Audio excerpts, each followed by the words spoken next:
Truth time. The one thing holding you back is you.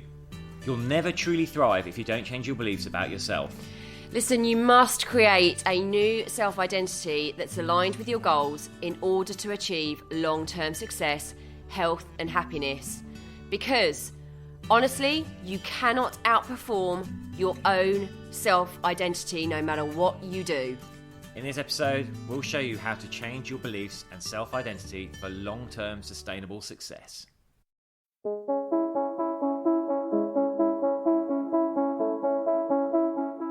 Hi, I'm James Davis. And I'm Claire Davis. We're the Midlife Mentors, here to lift the lid on how to achieve health and happiness. The balanced, no-nonsense way.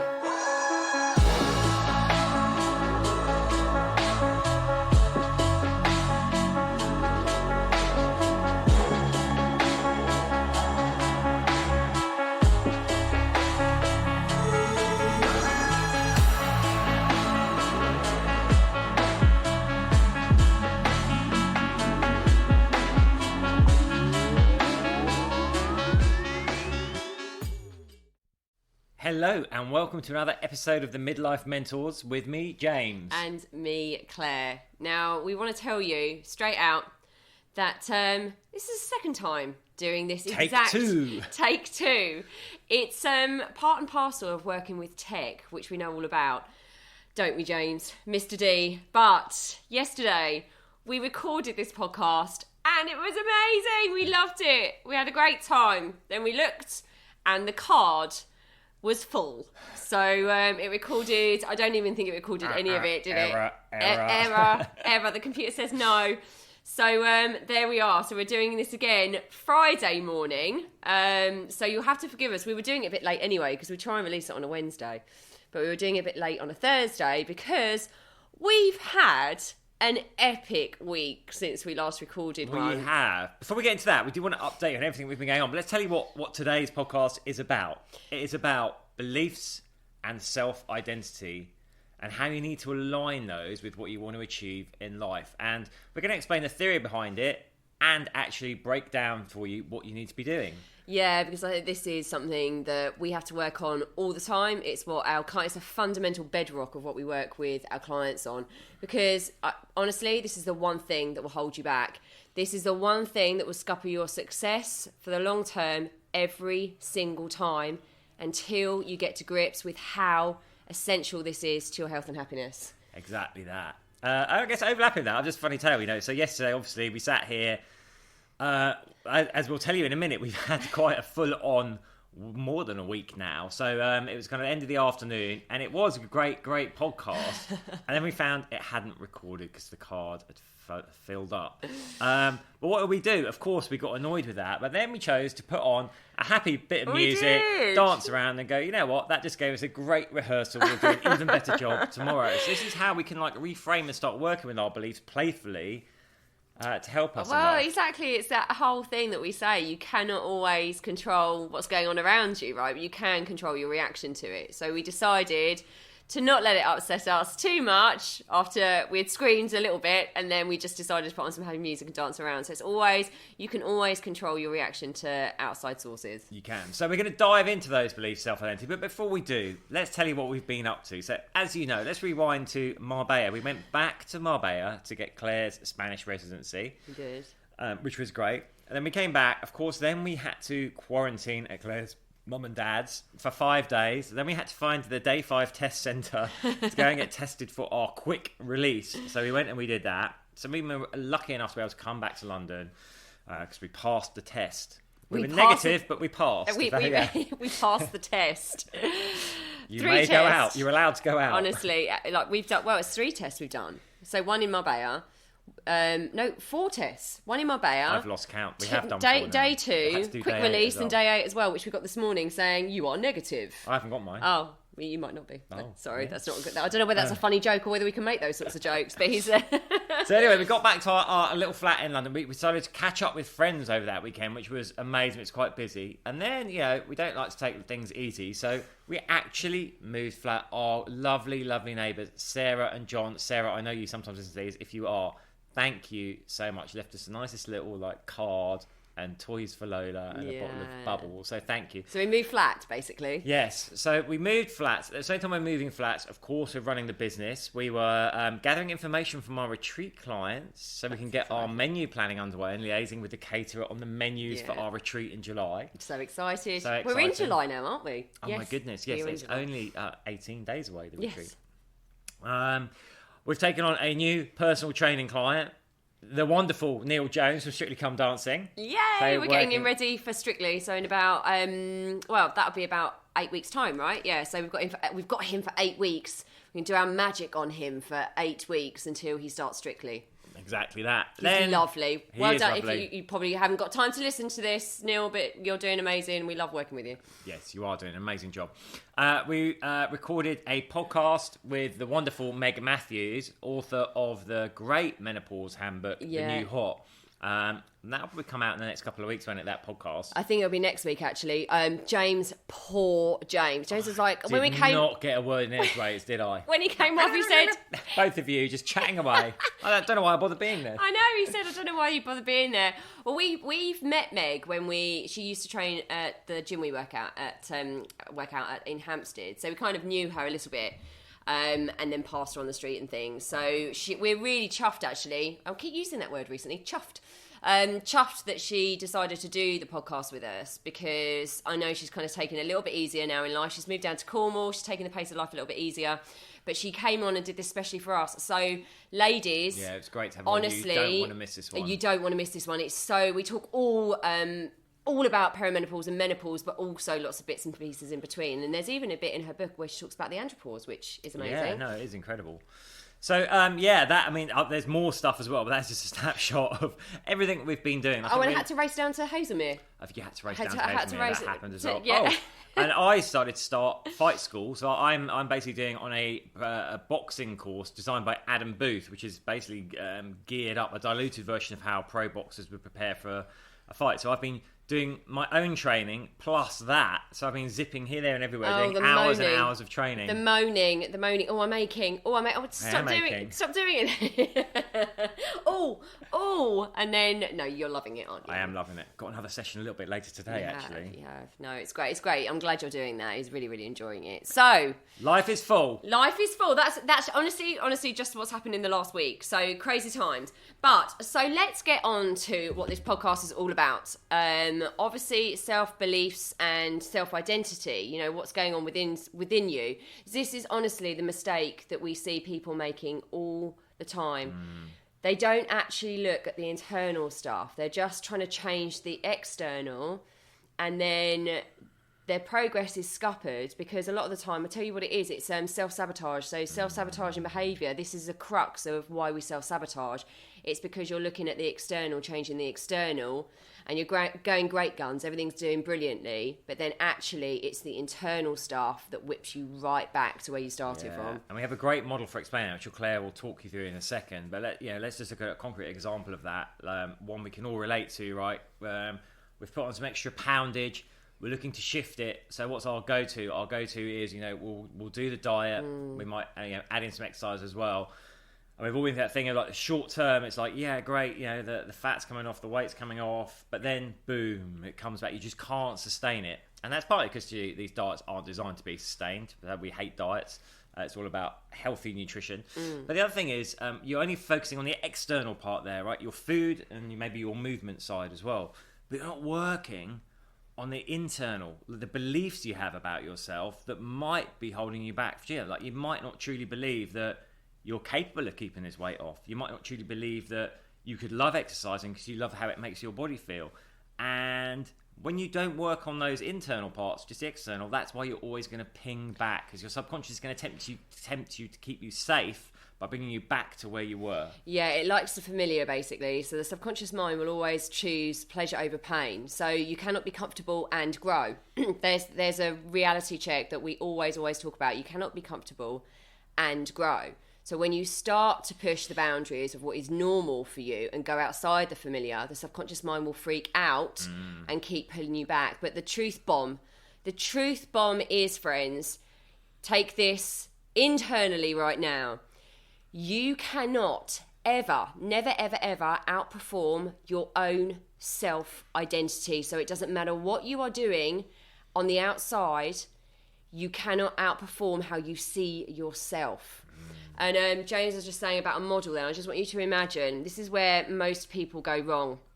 So I want you to imagine 3 circles all within each other, and like a bullseye. So in the middle, there's a bullseye. This is the way that most of us live. This is the way that most of us in society, in the Western society, are told to live. So in the middle, we have the word have. So little bullseye.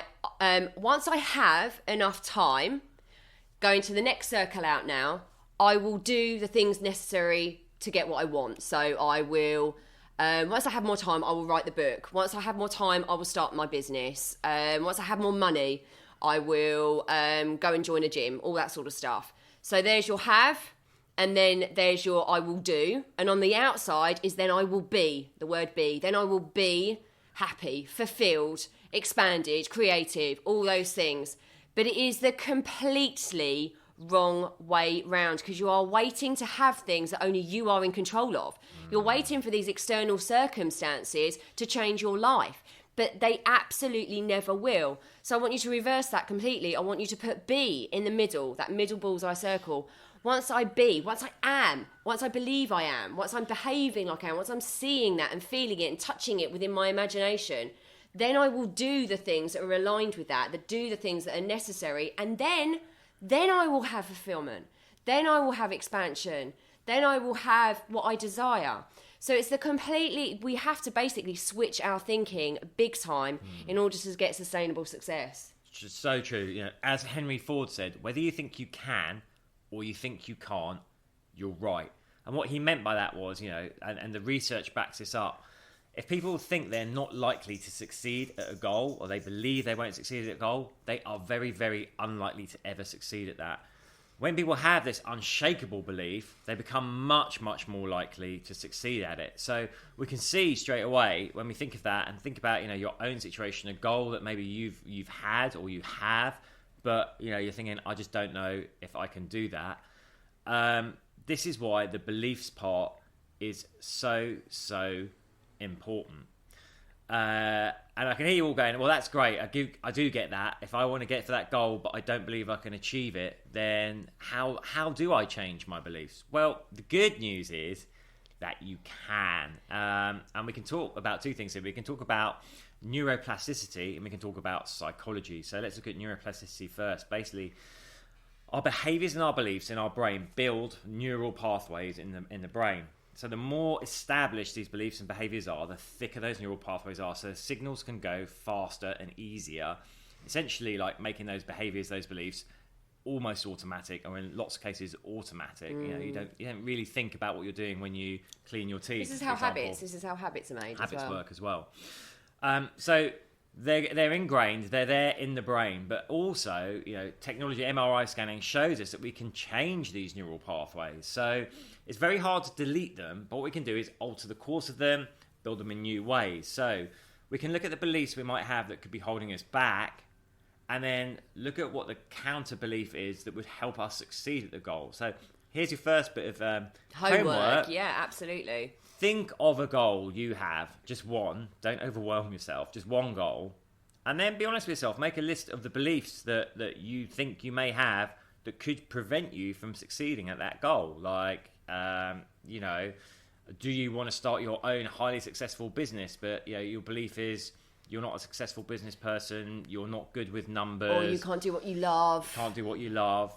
Make a list of all of them, and then it's really important, on the other side of the bit of paper, write the counter belief, so how you would change that belief. So it's like, oh, I can learn to be great at numbers. Yeah, so from a neuroscience perspective, we want to actually like alter those neural pathways. They support us in getting to our goals rather than holding us back. From a psychology perspective, we're leveraging a model of human behavior called congruence theory.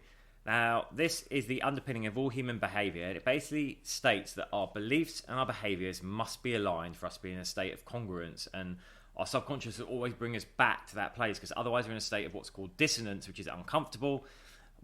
So then either our belief or our behavior will have to change to realign to bring us back to congruence. Really important to note here, most of the time your beliefs will win out over your behaviors. So this is why people, start their new exercise program full of like gusto, but then kind of peter out because they're doing the behavior. The new behavior is the exercising, but the belief is, this is too hard for me. I don't enjoy it. Stuff like that. So over time, you're in a state of dissonance there. You're in the gym, like pounding the treadmill maybe, but you're going, oh, I hate this. So that's dissonance. And that's where that self-sabotaging behaviour is. That middle bit there is where there's dissonance. That's actually mostly where that self-sabotaging behaviour happens. It goes, actually, I'm not comfortable here. Because your subconscious wants to bring you back to a safe place. So in this case, example, my belief is stronger. So you'll just stop going. And even though you might be really unhappy with your fitness levels, with your body, whatever your goal was, you'll stay in that place. You'll go back to this place because for your subconscious, it's safe and it's comfortable. But we want to start using the word actually familiar. So here's the thing. Your subconscious is designed to keep you alive. So you can be in a horrible situation, but if you're still alive, it's like, you know what, I'm doing a great job here. No, you're not happy, but you're here. So I've done a great job. So it's about the familiar. However, what we want to do is build a new familiar that our subconscious will get comfortable with, so we can change over time. So the new familiar becomes the new default. I just want to say as well, this comes back to our ancestors. So this is literally hardwired into our brain, by the way. Don't beat yourself up. Be really super compassionate with yourself around this, because this is actually hardwired into us from survival, from our ancestors. So, our subconscious mind says familiar is good, familiar is good, familiar is safe. Because years and years and years ago, if you went outside your community and actually went outside and took risks and actually put yourself outside the community that you were in, there was a possibility that you might actually not survive. So it's literally hardwired into you to stay familiar, to stay safe, because that's how we lived many, many years ago. However, it just doesn't work in this day and age where we have so much potential and so much possibility within us. Actually, staying in the norm makes us incredibly unhappy, and we're born to be expansive, creative beings. So just wanted to explain to you that it's actually our human evolution to try and stay safe. That's what your subconscious mind is doing. It's saying, I need to be safe and I need to be familiar. I don't want to go outside what's familiar, because then I might die. I might be ostracized, rejected, and die. Exactly that. So we've got these very strong beliefs that are actually like driving our behavior or lack of behavior. So what about when we want to go for a new goal? It's something that is going to take us out of our familiar, that is going to put us in growth, that is going to make us uncomfortable. So we start doing the new behavior, the behavior part. How can we change the beliefs though if the beliefs aren't aligned with that behavior? And we've written them down, so we know they're not, and we want to change them. But what we do is every morning, like when we first wake up, we start affirming the new belief that we want to have. We actually start being it, right? What people do is they're waiting too long for their beliefs to catch up with their behavior. You need to push your beliefs along at the same time. You also want to do it through the day as well, as much as you can. Keep affirming it, but here's where you can really turbocharge it. Remember, going back to congruence theory, when our behaviors and beliefs are aligned, we're in congruence. So what we want to do is, while we're doing the new behavior, we want to be affirming those new beliefs at the same time. So while you're on that treadmill, you're like, I love running. I love the way it's making my body feel. I love being fit and healthy. This is great. This will sound really weird, but again, this research backs this up. You are literally like reinforcing the behavior is reinforcing the belief is reinforcing the behavior. It's all happening at the same time. So you're kind of like not giving your subconscious a chance to catch up with it. You're overruling it and building that new familiar, that new safe state, which is the empowered you for the goal that you want to get to. Yeah, absolutely. And sometimes it is about doing those things first as well, by the way. So I was just thinking actually about a lady, I can't remember her name at all right now. There's a lady that actually really struck a chord with me. She's quite a famous psychologist, name's escaped me. But she was saying, she actually did her own PR. When she first started out, she did her own PR. So she would wake up every single morning and phone round all the journalists. And as she was doing it, because it was her business and she was really passionate about it, but she felt sick every single time that she was about to do it. So as she was when she was about to do it, she'd be like, I love doing this. This is for the greater good. This is so I can reach more people. This is so I can expand what I do and help so many more people in the world. And this is going to get easier. It's going to get easier. I know it's going to get easier, but I love doing this because I know the reward that's coming. So it's just, you know, and I do that with things that I don't like to do, like finances and things. You know, I'm happy doing this because I can see where it's taken me, and it will become easier and more familiar as I go through. So that's what James is saying. As you're doing the behaviour, make sure that you're that inner dialogue, you know, that we saw that inner monkey mind. Make sure that it's saying the right things to you over and over again that align your new beliefs with the action you're taking. Exactly that. So here's the key to it. You must not only act like the person you want to become, but believe you are that person too. I've just got to give you one other example as well, because obviously we give health examples here, but this is a phenomenon that actually so surprises people when we say. But when people that are not very wealthy win the lottery, so this has happened a lot of times in the world since, you know, we've had the lottery going on. They've won the lottery. They've obviously had an influx, an absolute influx, more than any of us could ever imagine, of money into their bank account. Those people that have always felt that they don't have enough or actually been in a poorer background, their belief system is completely bound to that. So guess what happens? They burn through the money and actually end up more in debt because their belief system is, I am not someone who can look after money. I am not someone that has money. It's that powerful. It is that powerful. You can actually be given that much money that would change your life forever, in all your family's life forever. But your belief systems, your self-identity is so strong that it pulls you back even further. And this is the power of the subconscious mind, because I've read interviews with people like this, and they're like, I'm so much happier. Yes. Now I've lost all the money again, and I'm back in my state of striving, which is crazy, comfort. of course, to think about. We all recognise that wouldn't be a necessarily safe, in inverted commas, state compared to just being, you know, more money than you needed. But the subconscious is like, this is what I know, this is what we need to get this back is safe. to. So that's this the whole thing with the familiar. Exactly. It's fascinating stuff, and I want you to be able to see this in your life so much. And James is saying about, you know, what those not very helpful beliefs are, and then turning them into, switching them and turning them into beliefs that would really serve you. I'd like to take you a little bit step further than that and actually work out what your trigger is in the first place. So oftentimes, you know, there's a trigger that belief really, really comes in. You'll do something and then that belief will floor you. Sometimes we have to be really vigilant because we're not particularly aware of them. We've got so used to that running in our head, that dialogue running in our head.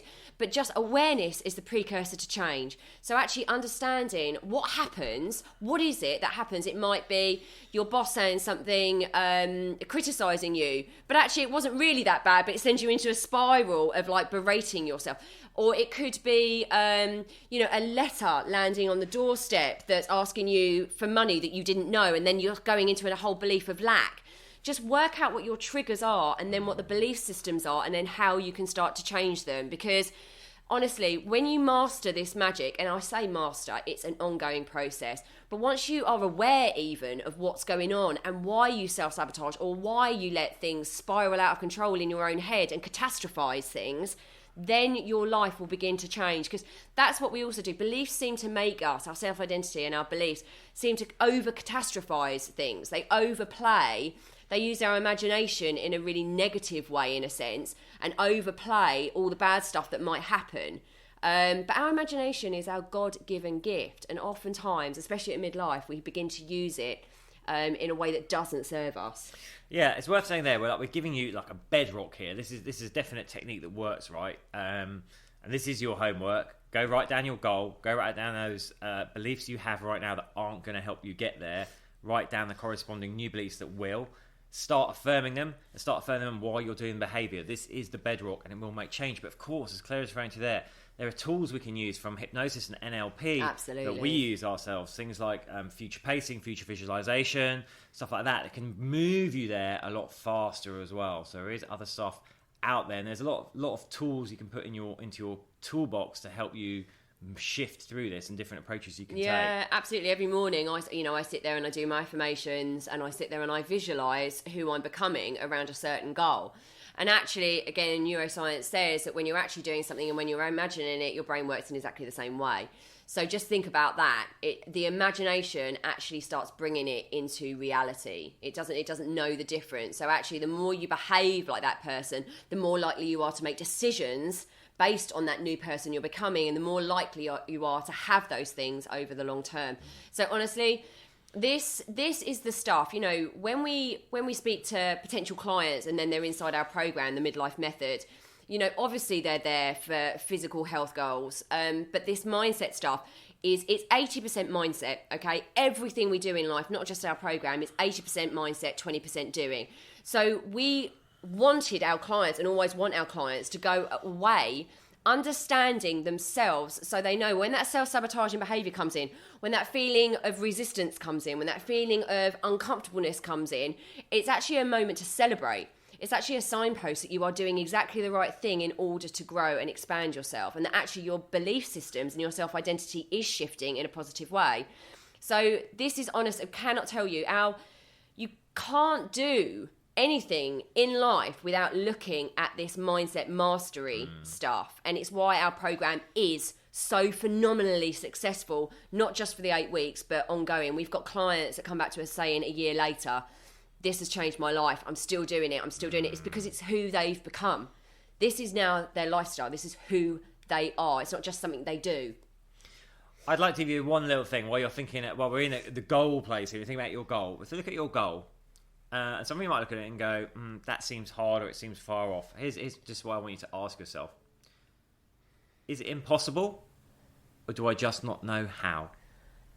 And with that not know how, I want you to think about the method and your beliefs, right? Because if it's an impossible thing, if you say that, I want to be able to fly like a bird completely unaided, it's impossible. I don't know. I might try. If there's something else, if it's a goal that you can see other people have achieved it, have done it, then it's like you just don't know how yet. You just don't know how yet. So you can learn the method and you can change your beliefs to support you getting there. I love that. Is it impossible, or do you just not know how? And there are people out there that do know how.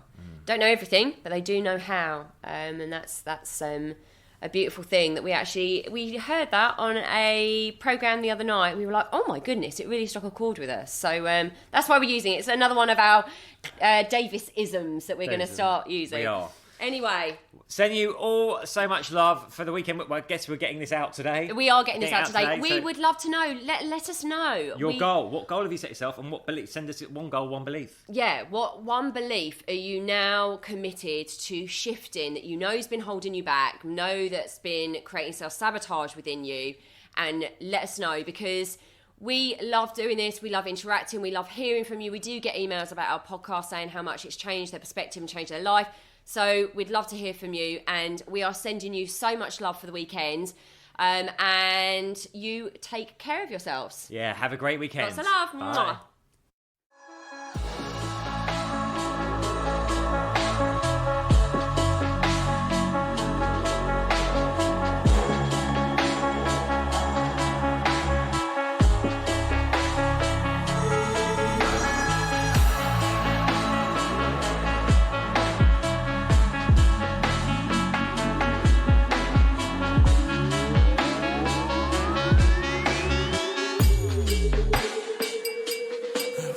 Yeah. You've been listening to the Midlife Mentors with Claire and James Davis.